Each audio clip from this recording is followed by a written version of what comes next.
Good evening. I'll call this meeting to order. My name is Alex Poole, and we'll now read the mission statement. The mission of Piedmont Community Charter School is a tuition-free K-12 school that offers a superior college preparatory education experience for this community and its families. Let's now observe a moment of silence, please.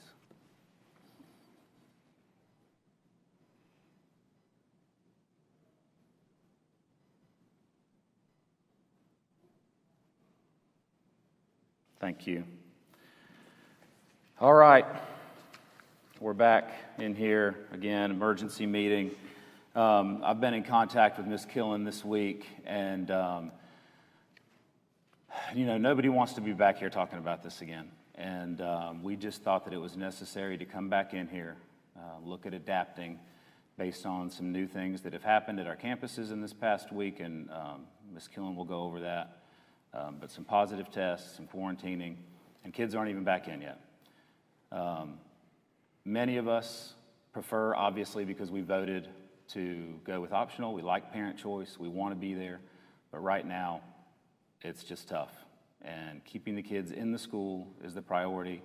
With the current quarantining rules, it is very, very tough if masking is an option and the option is chosen to not wear masks. So first, we'll have a public comment time, and then we'll look at the modifications to the opening plan. First comment is Sean Rayburn of Westbrook Circle, Gastonia.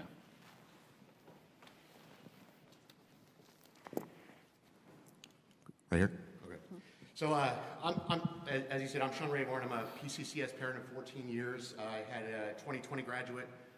Sean, my son, graduated at the drive-in theater. 2021, my daughter Georgia graduated last minute at a church.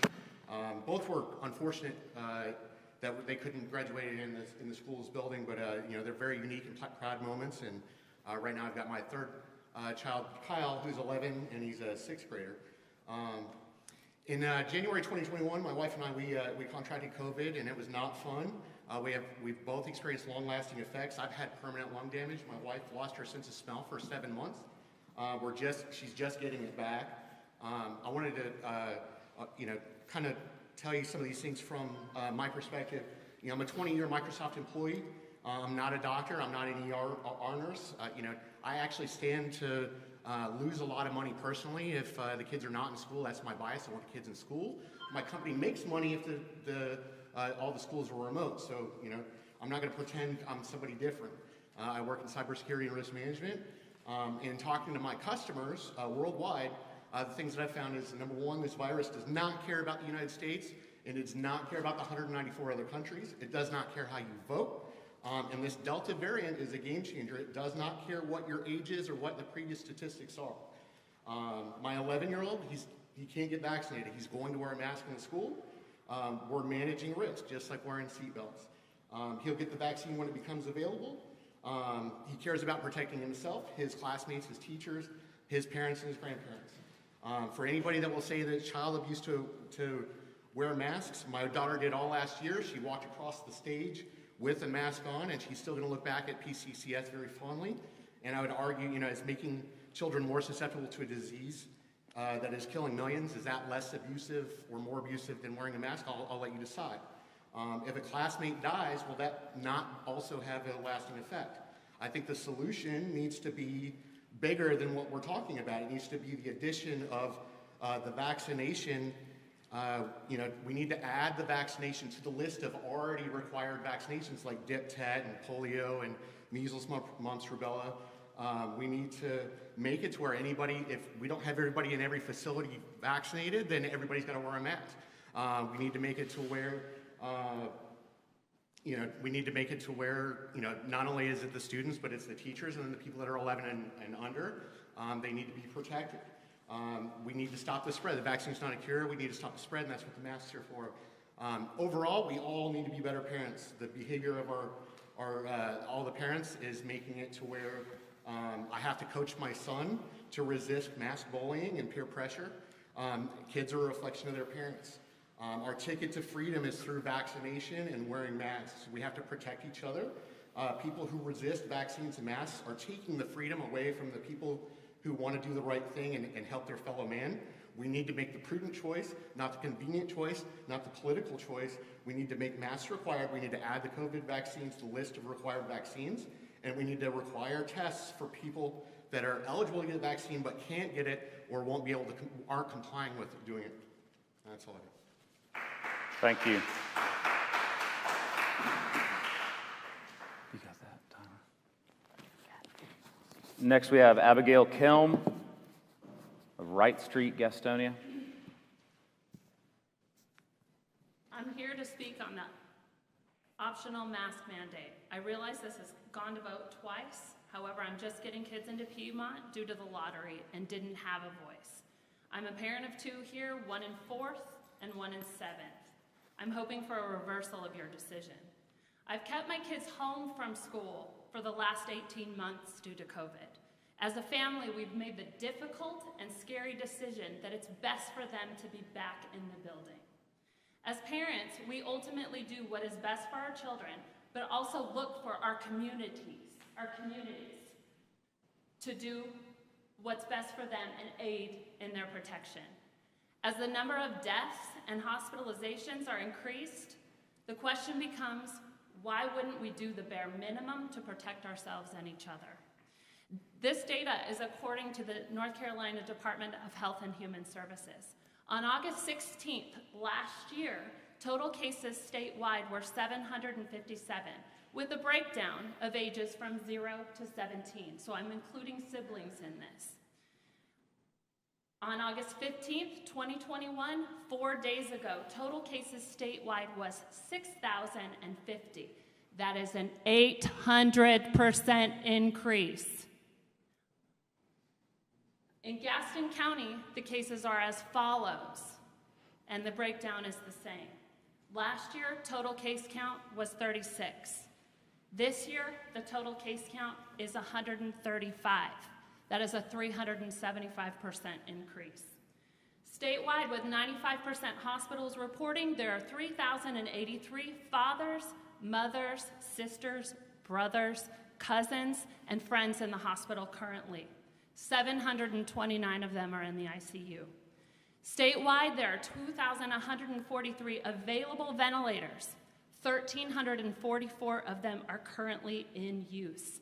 Countywide, there are 435 available ventilators, 344 of them in use.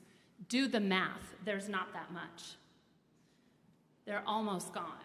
I've given you last year's and this year's numbers for your consideration of the decision for this year versus last year. Did you agree to protect our children because the governor asked? Are you on this board to enrich and protect our children? Or is this some advancement personally within the community? This isn't a matter of living in fear. This is a matter of doing what is right for our children. I've used this analogy with many of you on this board via email. Imagine living during World War II and being asked to turn the lights off in our city at night to avoid bombing. And your neighbor argues that not having the lights on was more harmful in some way and says, I'm not living in fear. I don't think it's that bad. I have rights to have my lights on. I implore you to put masks on teachers and students. Please be thoughtful and careful with your decisions. Thank you, Ms. Kelm. Jonathan Roberto, Shannon Road, Gastonia.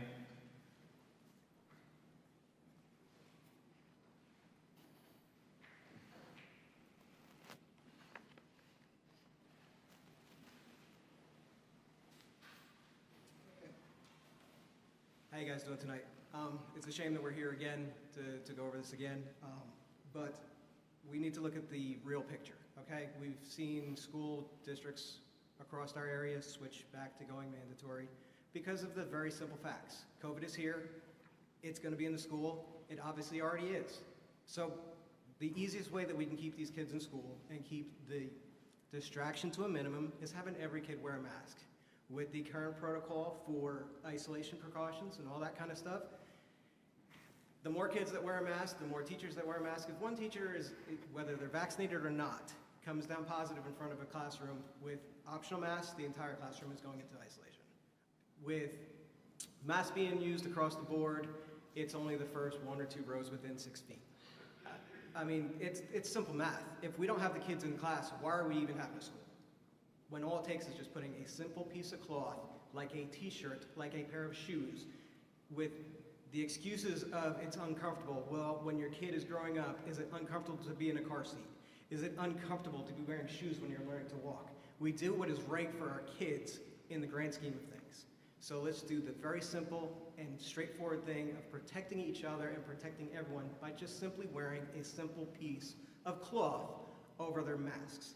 Now, for the excuses of there's been increase in headaches and complaints of this. Well, I was a kid once. I learned real quick that a stomach ache would get me out of that test.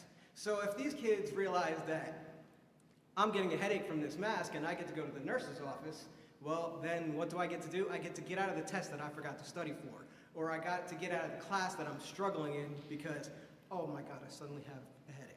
So let's be parents, let's be adults, let's be realistic, and let's make sure that masks are mandatory. Thank you. Thank you. Next, Kara or Cara, not sure. Say it again. Graybone, thank you. Of Windy Rush Lane, Gastonia. Hey y'all, my name is Kara. I have 2 children in public schools and a little one who is in kindergarten through the lottery program. We were super excited to get in because we just know how charter schools are just that much better than public schools. And I was really kind of surprised when I saw that there was an emergency meeting on this today because we just attended orientation yesterday, right? And so having everything going on, we were like, cool, we got this set, you know what, boom, boom, boom. We're all gonna be in line with this, all right? So I'm asking, like, who specifically called for this meeting after the orientations are already open? How does this happen the day after Biden announces that he is threatening governors who don't require masks in school? How is that not political, okay? You're always gonna find an excuse as long as you're looking for one. So I'm asking, what's the end game here, okay? What's the goal? When does this come to a stop, okay? Have we thought about that? Have each and every one of you thought about this? When do we stop it? When do we get back to normal? Does that mean no more COVID? No more COVID variants? No more Delta variants? No more deaths? No more cases? What is it? Because me as a parent who is concerned, who has sat on the sidelines for so long watching this happen, it is absolutely tearing me apart.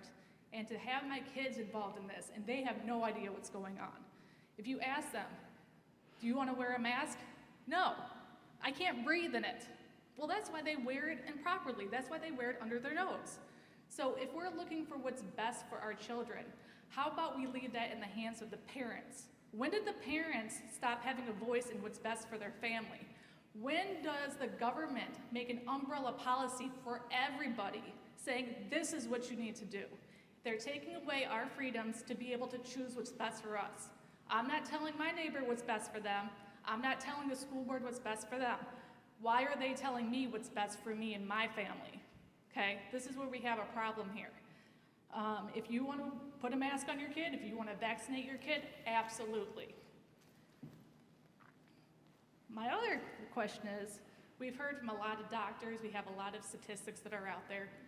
Who here has heard from a doctor from a holistic aspect? Okay, do we even, I hear the scoffs in the background. You know, a lot of our care is aftercare. So we go to the doctor after there's a problem. Was there a way of preventing that problem before?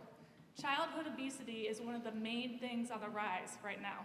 Heart disease is the #1 killer in America. When is the government or the FDA gonna ban McDonald's or Burger King? I will personally go to anybody's house here and clean out your pantry of all artificial foods, sugary substances, and things that contain chemicals in it. Because we know that those are things that are killing everybody. And until we have a right to choose what's best for our kids, we're never gonna get past this. We have to, as parents, choose what's best for us. Everybody else choose what's best for them. Thank you.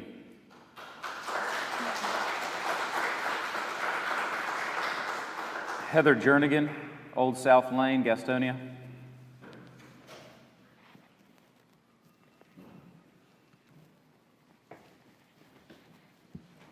to be very short. Not very comfortable talking in front of people, but I've learned over the last year, if you don't come out to these meetings and you don't let yourself be heard, you have no room to complain. The main thing on my mind tonight is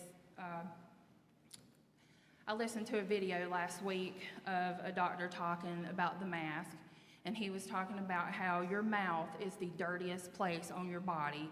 It is dirtier than your private part, and I just don't feel that making a kid wear this all day long, it's very unhealthy. You know, having your kids breathing this.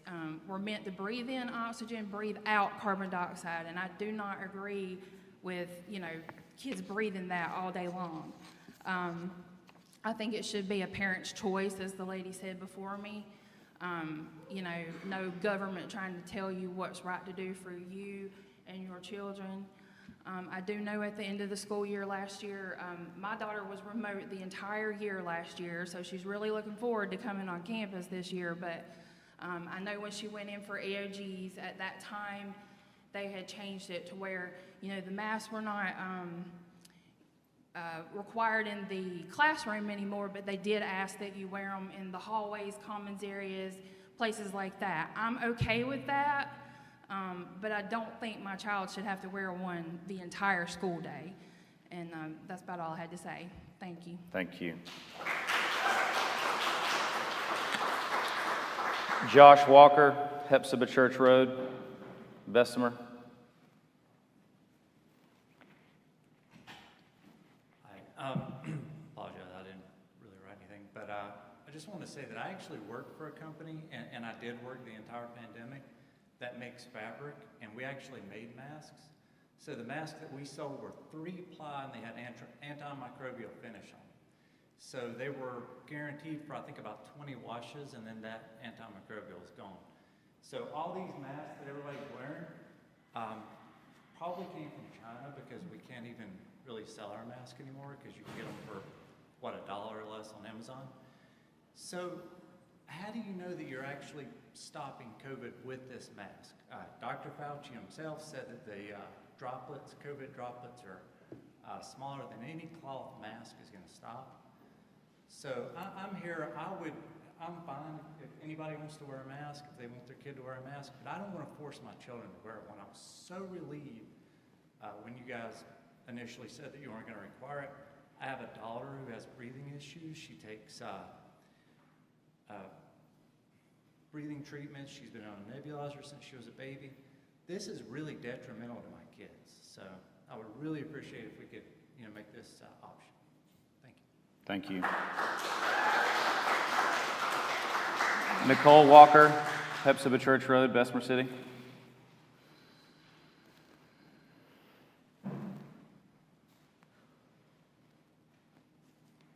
Hello, everyone. I'm nervous, so I apologize. What was the point in the parent survey asking our opinions on masks if ultimately you're going to follow suit and do what everyone else around us is doing? I know private schools at this time aren't requiring them. Sheltering our children or ourselves and making them wear a mask is not the answer, in my opinion. When we isolate from everyone and everything, of course our immune system isn't going to be able to fight it, and we're going to easily get sick from it. According to the CDC, yes, we should wear masks indoors and not outdoors. This makes no sense to me, since germs are carried through the air. What is the point in a vaccination if you can still get sick and still need to wear a mask?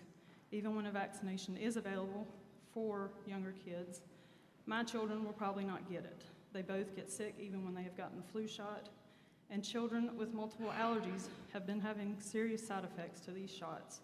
And my youngest has multiple allergies, so I am not going to take that risk. I am the voice for my children, and any parent knows what is best for their child. Making a child have to wear a mask is only causing more mental issues in the end. They're dreading going to school because they know what is to come. Children shouldn't have to worry about that being part of their attire, if they're going to get in trouble because they forgot to grab one on the way out the door, or whether they're wearing it correctly. We're instilling fear in our children at a young age. My oldest was affected by this mentally. She's had bad headaches and anxiety, and I'm sure she's not the only one. My youngest, as my husband said, has asthma, and having something on her face only makes it harder for her to breathe, and then she has to ask to be excused to go to the nurse's office for extra mask breaks. This is unfair to all children. If you feel it's best for your child to wear a mask, then by all means do so. If any child has sick symptomatics, then keep them at home like it has always been in the past. I feel like the extra precautions that you have already put in place and talked about is enough.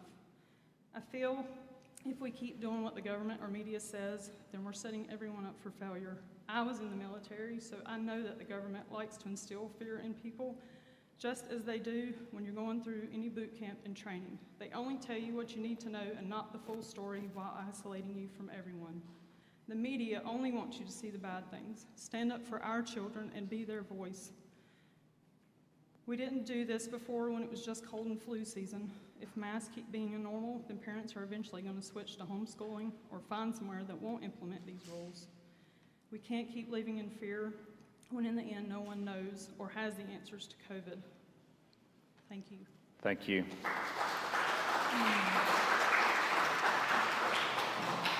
James Baldwin, Shady Bank Drive or Bark Drive, Gastonia.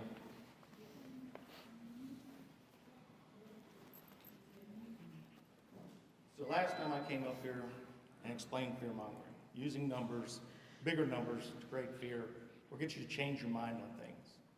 I thought I got my message through, but it didn't. So I'm not going to talk about it anymore because everybody else here is trying to use the same thing, just as I said they would. What I will talk about is being a parent and who's actually responsible for your children. You are. Not me, not the community, you are. You are responsible for your children, you make the ultimate decision, and you have to carry that with you. For you to sit up there, sometimes with righteous indignation, some of them sanctimoniously, and think that you actually know better than I do for my child is horrific, and it's wrong.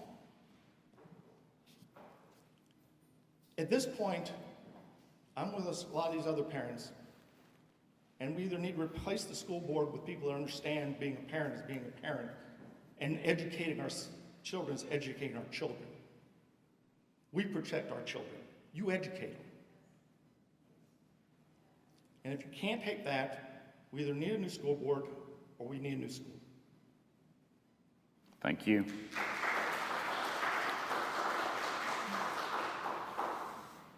I have one more that I agreed to read that came in from someone earlier this morning. From Blair Deaver of Wildwood Road, Gastonia. To the Board of Directors, there are so many reasons I do not want my child to wear a mask to school. After much research, I read an article that summed it up so perfectly. Nelson Mandela once said there could be no keener revelation of a society's soul than the way it treats its children. By that standard, our society now has the soul of an abusive parent. The pandemic has turned adults, or at least the ones who make the rules, into selfish neurotics who have been punishing innocent children for over a year and still can't restrain themselves. When the pandemic began, the lack of knowledge about COVID-19 justified this behavior. That excuse has since vanished. It has been clear for a while now that COVID is no more dangerous to children than the flu. Yet despite this evidence, we have some parents that still want to make our children as miserable as possible while claiming they are trying to protect them. Masks hinder learning while harming children emotionally, socially, and physically, all for no purpose other than providing false comfort to their parents that ought to know better. We are supposed to ease their fears, to reassure them that monsters aren't hiding under the bed. Instead, parents are frightening them into believing they are being stalked by an invisible menace lurking in the air. We have already had our kids wear masks for nearly over a year. This has caused harm to them psychologically and may cause physical harm as well. Researchers, plastic surgeons specifically, have warned that prolonged pressure from the straps could leave children with permanently protruding ears.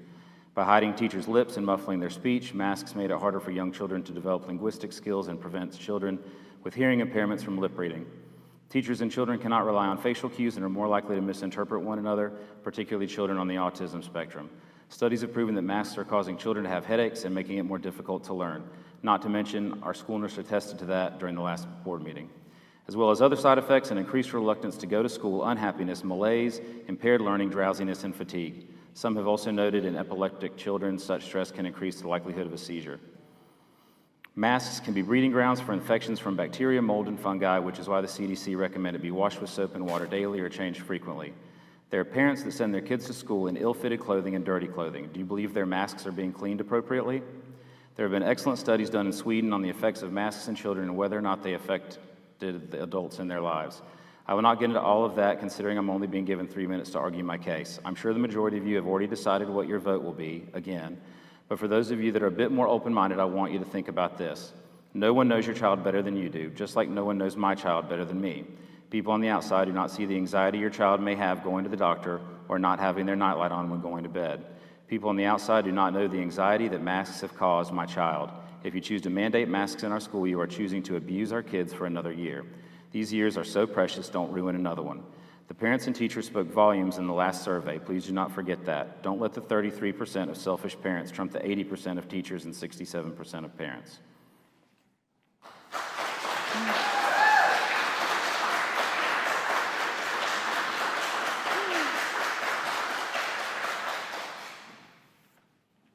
All right, so the reason we're here tonight, and thank you all for your public comments and for sharing your stances with us.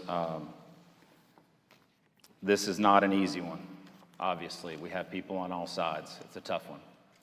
And again, our goal is to have the kids in school. With the current quarantining rules, it is going to be nearly impossible, especially after what we've experienced on 2 campuses this week, to keep them in there. So we're here tonight to look at an update, to talk about adapting. We talked about the possible need to adapt last time. We're not looking to make a rule forever tonight. We're not looking to make a rule for the year tonight. We will continue to adapt. We voted 8-9 days ago to go optional. That's the desire of many on this board and the administration. We've made that clear by voting that way, and we wanted to go that way. But we're having to adapt sooner than we thought we would have to, which is disappointing. But we need to be realistic about keeping these kids and the teachers in school. Ms. Killen, would you like to present the plan? Yes.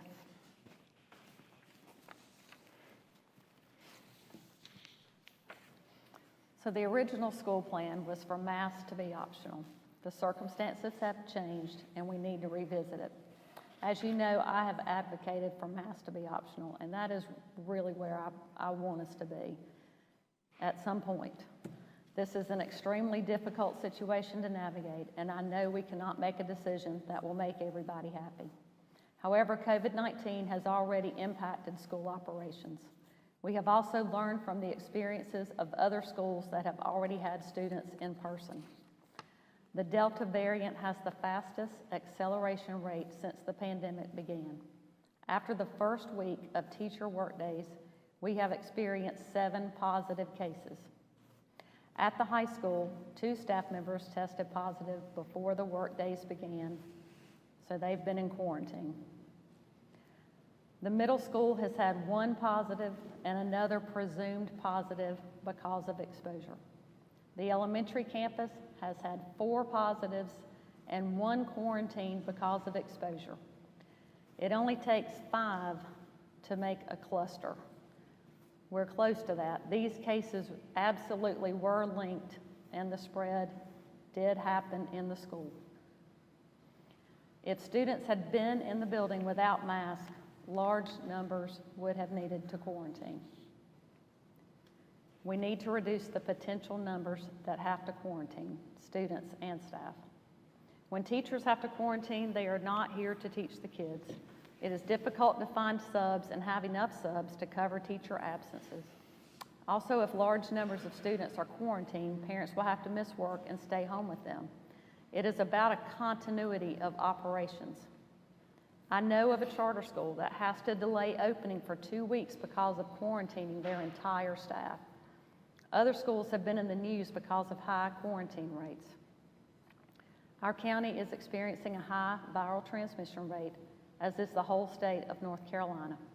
The Gaston County positive rate of today, I talked to the health department, is 17%, and the vaccination rate for children 12 to 18 is 18% as of today. So here's my recommendation. All Piedmont Community Charter School students will attend in person 5 days a week. At this time, wearing masks will be required indoors for students, staff, and visitors of PCCS through September 21st. We will be following the recommendations in the Strong Schools Toolkit.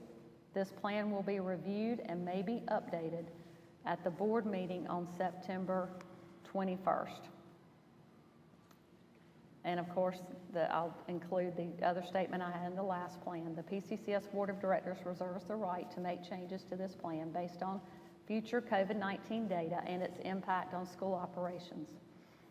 A cluster outbreak, governor mandates, or high levels of quarantine are all possible situations that could lead to an adjustment in this plan. Another recommendation, we do recommend optional mask wearing for student athletes. We did that last year in the spring season, and we would like to do that. Everything else that I had in the plan is the same. Those are the two changes. Can we go ahead and read through the whole thing? Thank you. So the North Carolina High School Athletic Association has decided to let LEAs decide if masks are required or optional for student athletes. If either team requires masks, the other team will also be required to wear a mask. Quarantining. The school will continue to follow the quarantine protocols and work closely with the Gaston County Health Department.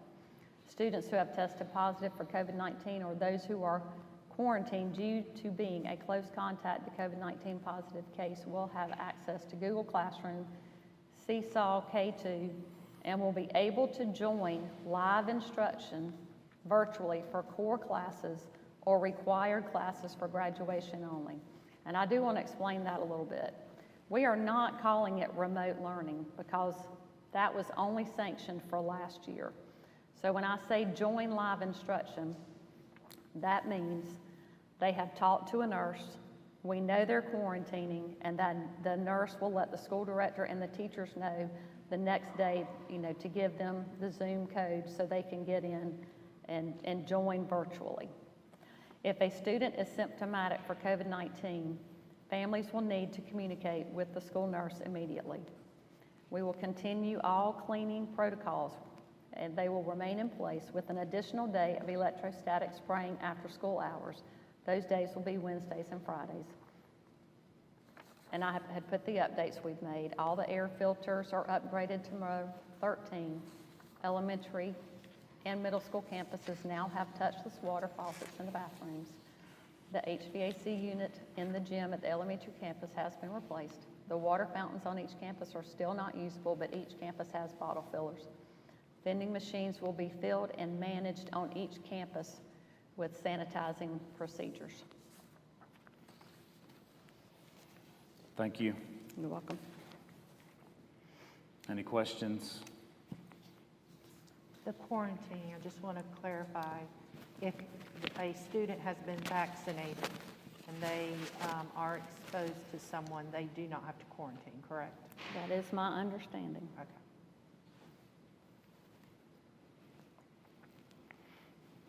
Ms. Rhodes. Thank you for letting me speak again. I'd like to state my position once again on the mask mandate for students and staff here at PCCS. As a teacher, it is extremely difficult to teach while wearing a mask. I teach 5th grade English language arts. Pronounced English language arts. You can see that. However, I have to teach now and watch masks and try to remember names when I will not be able to see their face. I will have to not only concentrate on the curriculum and the everyday behavior issues that occur in the average classroom, but I have to make sure that the student has a clean mask, keeps it on his or her face. It is extremely difficult to be able to hear the students when they answer questions, and it is difficult for them to hear me as I'm teaching. However, when a student comes to class with a mask on, I'm certainly going to accommodate that student because it is about the parent's right to choose, and I will do what needs to be done in that case. Not to mention, a classroom environment that is completely masked causes emotional harm to these students. As I said in the previous meeting, I have seen firsthand the emotional harm that's been done already. As I speak for many teachers when I say that this is a distraction, and we do not need these distractions with all the work ahead of us. Many parents said that we are not leaders anymore because we followed Gaston County on the optional mask decision at the last meeting. They felt this way despite the reasons that were given as well as the evidence that was given. Now it's okay to follow Gaston County, right? I guess it is if it means that this small few have their way on this issue. The last thing I would like to point out is concerning the board members themselves. I appreciate all that you do, and I have a deep respect for each and every member, but I have a question. If masks are so important and they work, why, when we were debating this in the last meeting, didn't the members who felt strongly about requiring masks for our students have on a mask? Why didn't those members have a mask on at either meeting? If wearing a mask is leading by example, then they should have been worn by those most convicted about it. I feel strongly about parent and staff choice when it comes to masks, so I'm leading by example by saying so. Do not vote, please do not vote to make masks required for students and staff. Let the parents have the choice and let the staff decide what they feel comfortable with so that they can better educate these students and not feel forced to do something that they do not want to do. The staff survey speaks for itself. Thank you. Thank you.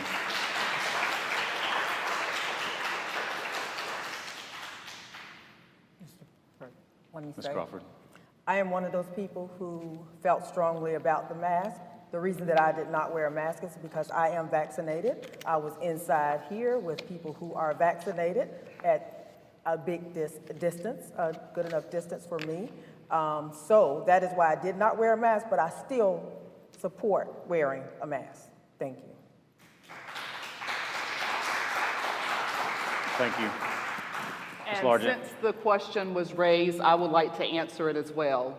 I am a public health provider, and I have been fully vaccinated since the beginning of the winter. So when the mask mandate was lifted for fully vaccinated people, I went about living my life without a mask. However, things have drastically changed. These numbers are increasing. Gaston County's daily COVID rate is worse than Mecklenburg County. It is worse than the state of North Carolina. It is worse than the United States per capita. So these numbers are getting worse. And as far as being an example, when I went to orientation this week and I was around other children, my children and myself, we had on a mask. So I did lead by example then. Thank you very much.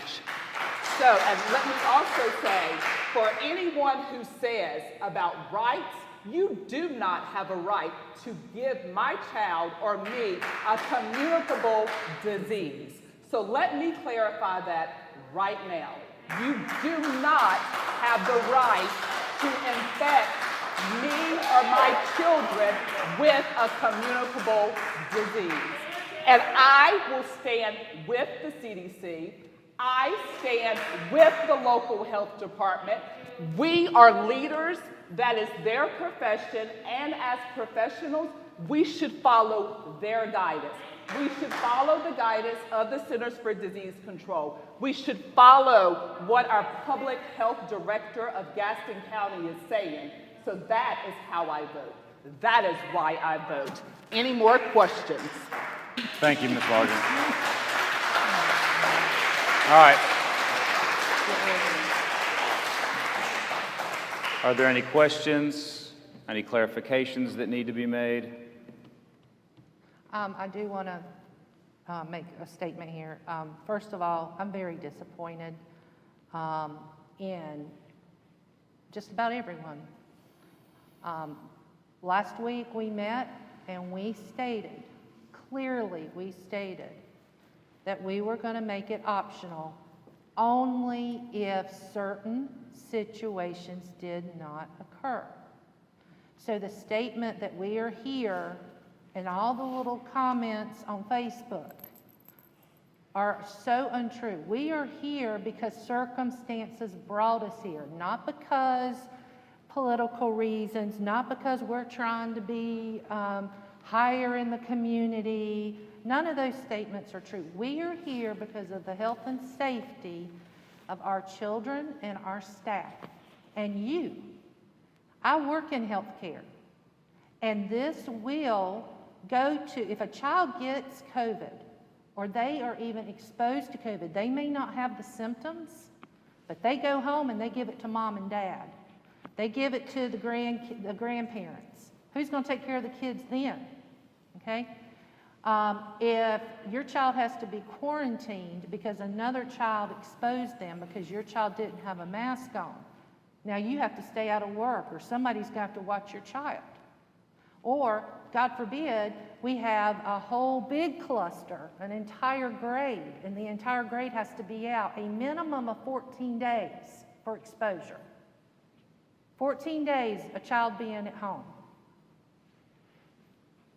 That can shut down a school, and we've been seeing that. So our decision that we make tonight, and the information, and the reason why we're here, is because we're trying to communicate, and we're trying to hear all sides.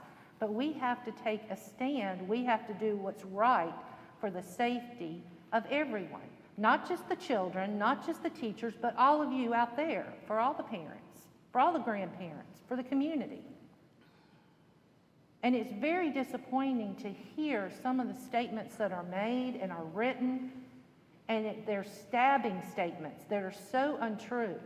Why can people not be kind? Why can people not follow? And I'm sorry, I'm going to use a religious statement here because I don't know what everyone's belief is. But why can't we walk in the footsteps of Jesus and care for those who need help? It's disappointing. And it's disappointing when some of these board members are speaking and people are interrupting them. We didn't interrupt anybody that spoke tonight. We listened. And I would hope that I'm teaching my children, and I hope that every parent is teaching their child, that things are not given to them on a silver platter, that there are things in life that we don't like. There are things that we have to adjust to because it's for the greater good. So this is not a political thing. This is a health and safety issue. And we're not saying it's forever, just like Ms. Killen said. It's not a forever statement. This is not a forever decision. This is until September the 21st. And then we will come back, we will revisit the situation that we're in. If the numbers are lower, okay, we may go to optional mask. But you've got to compromise. It's not one way or the other.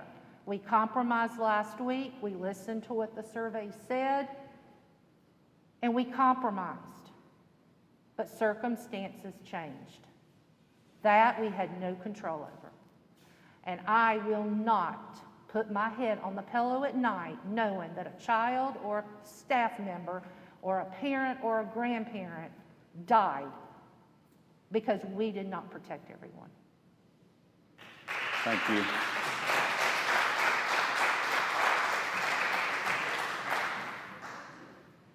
Does anyone else have any comments, questions? Ms. Malden? I think the one thing that everybody can agree on is that our kids need to be in school. So regardless of how you feel about masks or not, the reality and the big issue is that right now teachers have gone back to school just this week without kids, and we already have an issue. So if our end goal truly is for students to be in person 5 days a week, which is what everybody can agree is the best thing for our children, I don't understand why it's a question. Like, nobody wants it. Nobody wants to wear a mask. It's not ideal for anybody. But it's not political. It's not anything other than facts. If the kids are in school and half have a mask and half are not, they're not going to be in school for long, correct? I'm asking, I guess, more for clarification just from the quarantining part of it. That is correct. That's correct. I'll use my kid as an example. Yesterday, orientation in 3rd grade. They're in their their little setup, right? So 3 kids on this side have masks, the 2 across do not. So let's just say one of those children tests positive for COVID. Does then my child have to quarantine because even though they're wearing a mask, or vice versa? So Yes. my child has test positive for COVID. So then everybody's out. So like a choice not to wear a mask does affect somebody else who's choosing to possibly not have to quarantine, correct? Okay, I think at the end of the day, and I know it's hard, but the kids need to be in school. And if everybody can just focus on that and understand how that works, I guess, maybe, I don't know that we've done a good job in presenting, like I know Gaston County had the little pictures of how it works. Like, I don't know if maybe we didn't do that well to start with, but I just want to reiterate that that's everybody's goal at the end of the day, is for these kids to be in person 5 days a week. Thank you. Yes, the quarantining protocol is vastly different. I mean, the numbers would be very, very different between everybody masked or optional. You know, we voted to try for that 9 days ago, but looking at these other schools that are opening, and I was a big reason that we're back here tonight. And I can tell you one thing, I didn't want to be back here tonight. But I also don't want to shut the school down after a few weeks. And I can't tell the future, and I'm not saying that it would shut down or whatever, but it's a concern, and we need to make the best decision that we can make for this opening with the environment that we're in right now. So that's to answer someone's question who called this. I mean, it was a joint decision, but I was definitely part of that. I want the kids to be in school. I agree. Nobody wants to wear a mask. I mean, we'd all like to go back to normal. Looking at all the facts right now, I just think that we need to look at adapting. And then we will continue to adapt through the year, hopefully sooner than later. I didn't want to adapt sooner than later this time. Next time, I'm really hoping for sooner than later. Any other questions or comments? My main comment is just like Ms. Malden said, you know, we want to be back in school. We want the kids back in school. We started on March 14th, 2020, wanting the kids back in school. Immediately after the announcement was made that they were out of school for, at that time, 2 weeks, we wanted them back in school. Here we are a year and a half later, still trying to get them back in school. I'm not happy about the plan. I voted on the plan that I liked last week, but to keep them in school, that's the most important thing. And if wearing this mask is going to keep those kids in school 5 days a week, then that's what we're going to have to do. And like you said, it's temporary. It's a month, and we'll look at it again and see if we can make a change. Thank you. Ms. Hamilton, anything? Well, I really don't have anything to say because I want the kids back in school because I miss teaching a full class. And at the same time, it really does concern me when we're talking about 2 people wearing masks when I have 27 children in a classroom that are right next to each other. And then for 30 minutes, they're unmasked right next to each other eating lunch. And then they go outside for 30 minutes unmasked. If one of those children get COVID, does that mean everybody has to go home that's sitting around them? That was my question last time, because they are going to be unmasked more than 15 minutes, and they're right next to each other and right in front of each other and right behind each other. So, but I know the board's going to make the best decision for us, and we'll have to go with it. And it's very hard to teach in a mask. It's very hard.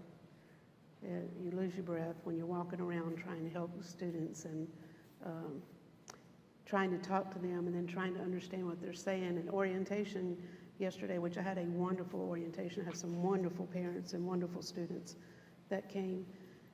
I had 26 out of 27 students represented there. So I was very, very pleased. And the children that wore masks, that's wonderful. That is their parents' choice.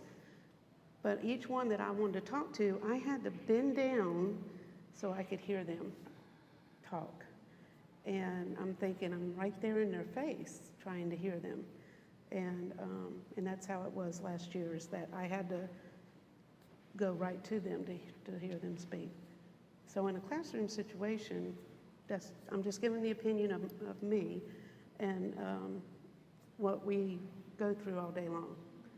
And it is very frustrating as a teacher not to be able to hear them and not to be able to see them talk and not to see their smiles and things like that. So. Thank you. Well, for sure, we'll be hoping and praying it's not a year, I can tell you that. And I also want to say that, and the board voted, again, I will reiterate this again, we voted for optional a week and 2 days ago. And so, that is the desire for sure. We understand just enough from you, very basic level, don't know all the frustrations, don't have to live it, haven't lived it. But we do believe you and understand that it's something that we definitely want to get away from. I'm speaking for myself right now, as quickly as we can, but I think we all are pretty much on that same page. Mr. McRaney, do you have anything? No, not really. Nothing that hasn't been, said. If the goal is to be back in person 5 days a week, the current environment, we have to adapt. We have to be flexible. With that being said, I don't know how to have it both ways. So, with that being said, I support the plan that's presented, and hopefully we look at it again in September. Maybe things change, maybe they don't, I don't know. But, we take a look at it then and move forward. But that's all I got, really. Thank you. If there's no further discussion, do I hear a motion? I make a motion that we accept the plan as presented by Ms. Killen. Second. Got a motion and a second. All those in favor? Aye. All those opposed? The motion carries unanimously. Thank you very much for coming on short notice, everyone. Thank you all for being here. Excuse me, we haven't adjourned yet. You can leave quietly if you want to. I would just like to say that, again, we want what's best for everybody. Scott put it perfectly. We can't have it both ways. We're going to do what we can to adapt and get us back to normalcy as quickly as we can. Thank you, everyone, for being here. We're adjourned.